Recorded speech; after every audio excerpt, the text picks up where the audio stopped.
Good evening.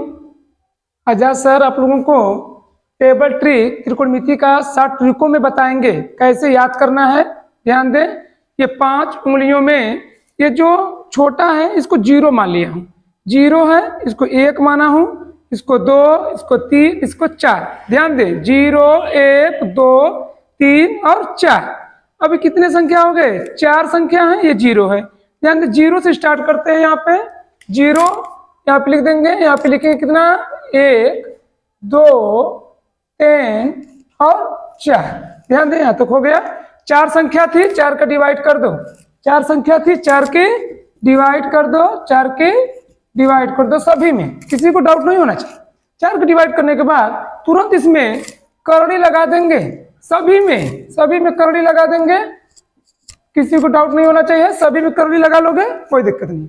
0 है संख्या, जब हम 4 का भागा करेंगे तो क्या आएगा? 0 फिर आ जाएगा। तो 0 कौड़ी में रहता है तो हमेशा शून्य ही हो जाएगा, 0 ही हो जाएगा, कोई दिक्कत नहीं होना चाहिए। कौड़ी में 1 सदैव 1 होता है, कौड़ी में 1 सदैव 1 ही होता है, लिखेंगे 1। कौड़ी में 4 है उसको 2 मानेंगे कि होता ही है। कौड़ी में 4 जो है उसका मान 2 ही होता है।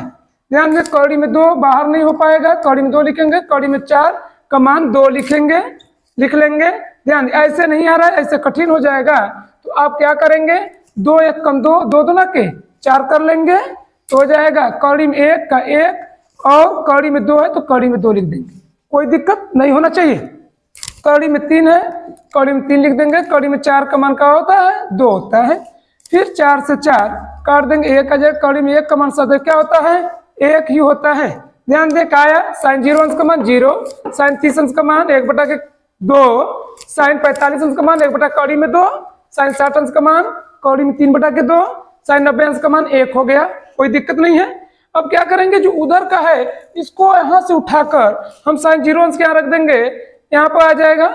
इसको फिर उठा के यहाँ पर रख देंगे, कौड़ी में 3/2 हो जाएगा, 1 कौड़ी में 2 हो जाएगा, इसको 1/2 हो जाएगा और यहाँ 0 आ जाएगा। क्या बन गया भाई? काश 0 अंश का बन गया। काश 0 अंश का मान 1 हो गया, काश 30 अंश का मान कौड़ी में 3/2 हो गया, काश 45 अंश का मान 1 कौड़ी में 2 हो गया, काश 60 अंश का मान 1/2 हो गया, काश 90 अंश का मान क्या हो गया? 0 हो गया, कोई दिक्कत नहीं है। अब क्या किया गया? ये दोनों को डिवाइड करने पर tan का मान निकालिए हम। ध्यान दें कैसे डिवाइड किया? 0/1 किया, 0 में 1 का भागा किया, डिवाइड किया तो 0 आ जाएगा, कोई दिक्कत नहीं है, सब लोग जानते हैं। 1/2 बटा के कौड़ी में 3/2 डिवाइड किए हैं, कैसे? 1/2, ये जब ऊपर जाएगा तो 2 बटा के कौड़ी में 3 हो जाएगा, 2 से 2 काट देंगे, बचेगा 1 बटा के कौड़ी में 3, 1 बटा कौड़ी में 3, ये 1 बटा के कौड़ी में 2 बटा के 1 बटा कौड़ी में 2, ये कट जाएंगे तो बचेगा क्या? 1 बच जाएगा।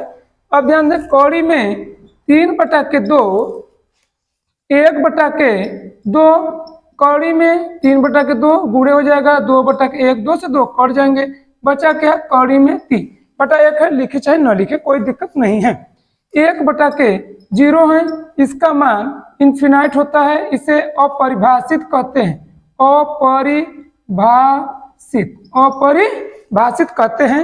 ध्यान दें साइन 0 अंश का मान 0 हुआ, साइन 30 अंश का मान 1/2, साइन 45 अंश का मान 1 कौड़ी में 2, साइन 60 अंश का मान कौड़ी में 3/2, साइन 90 अंश का मान 1। इसी प्रकार cos 0 अंश का मान 1, cos 30 अंश का मान कौड़ी में 3/2, cos 45 अंश का मान 1 कौड़ी में 2, cos 60 अंश का मान 1/2, cos 90 अंश का मान 0। ध्यान दें उसी प्रकार tan 0 अंश का मान 0, tan 30 अंश का मान 1 कौड़ी में 3, tan 45 अंश का मान 1, tan 60 अंश का मान कौड़ी में 3, tan 90 अंश का मान अपरिभाषित। इसी को मैं बताया हूं और आगे कोसेक थीटा और सेक थीटा और कॉट थीटा इसका व्युत्क्रम करके मान को बताएंगे। Thank you.